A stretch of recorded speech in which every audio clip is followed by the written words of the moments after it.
What's going on, guys? Today we're gonna be reading a Yeek fan fiction. I am very excited for this. Let's just go right into it. The dead air in Windtown was quiet, as it usually was. Depressive, claustrophobic, a place no person wanted to be, yet which no one could seem to leave. This is where the young Rory Manser could be found. But that's not what he'd tell you. Is that a typo? I have no idea. No, for he was on his computer chat with some friends of his. It had been a few months since his sister had taken her own life, when he had met a group of friends who became the only thing stopping him from joining her. Friends who were currently visiting the Frankton arcade with Adam. Damn, that's cold.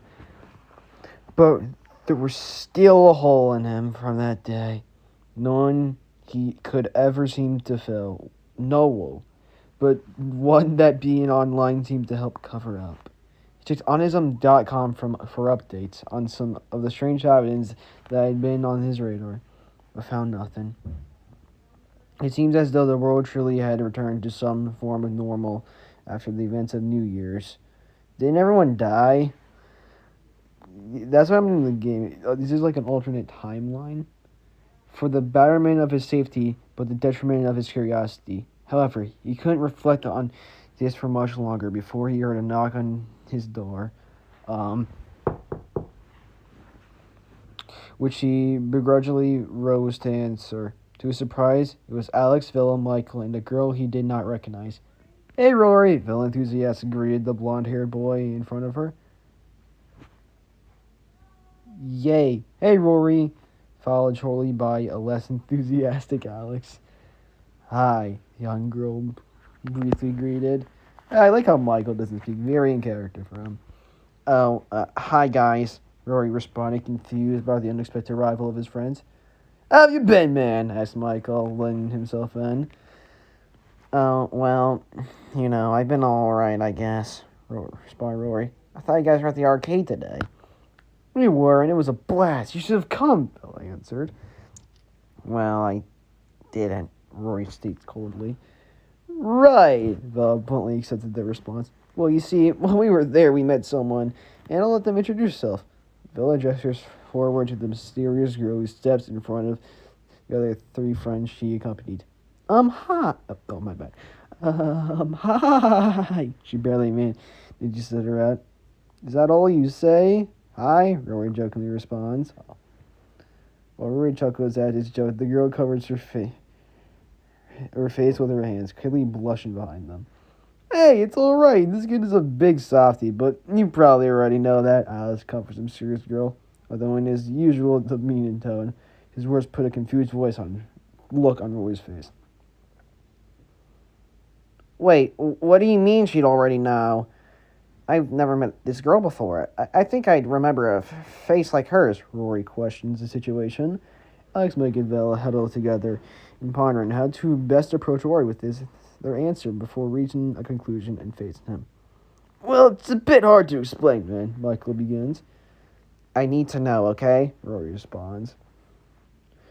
"Alright, don't say we didn't warn you if it's, Alex follows up. Rory prepares himself mentally for a barrage of information ahead. "You see, this girl, her name is Scarlett. She comes from another dimension," Villa explains. "Yeah, that seems to be the normal around here. But how does she know it? Me, damn it," Rory asked, his biggest question still unanswered. "See, that's the thing," Michael responds. "In the world she comes from, we're all actually video game characters, and she played that game. Isn't that insane?" Yo, this is... Oh my gosh. What? He's calling a self-insert? I don't know.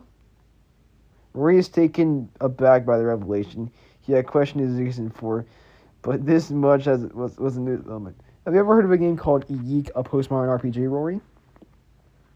"So you're saying she played a game as us?" Rory inquired. "Yup, including the part where we first met you," Rory Alice continues. We don't know how she got here, but she says she doesn't remember herself. But, well, I think she can tell you what happened when we found her." Bella once again gestures to an even more red scarlet than before. I woke up from the arcade and I walked in to see Alex, Michael, and Bella, and I thought I was dreaming, so I... Scarlet, explanation trails off. She asked if we could take her to She asked if we could take her to Rory. Bella finishes her thought. What? Am I just bad at reading? Rory is again taken aback by this, but this time more in bewilderment than out of shock. Me? Why would she ask to see me? Rory asks, confused. Because she's, in her own words, Rory and his feet sip. Villa says with some second-hand embarrassment. What the fuck? Rory can only stare at the girl he once assumed to be innocent, and, well, he wouldn't say it out loud, but cute. He wondered what kind of thoughts about him went on in her head. What kind of things she may have drawn or written of him in her world. What the fuck? Look, I get that's probably shocking, but we were supposed to pick up Chandra and Claudia half an hour ago. So we'll leave you two to talk out. Whatever you have to talk out. Good luck, Alex dismissingly comments before leaving. Yeah, have fun, you two, Michael says before following shortly afterwards. Hey, don't get nervous, alright? Villa says, putting a hand on Scarlett's shoulder. You got this. Bye, guys. Villa leaves with Alex and Michael. This leaves only Rory and Scarlett in the messy house of his, both staring at each other whilst hoping the other doesn't make eye contact, which they inevitably do to turn away in embarrassment. Neither can muster a word. They can hardly take a breath, but eventually Scarlett meets his peak. So, you come here often, handsome? That's all for now. We'll do chapter 2 in like an hour, I don't know.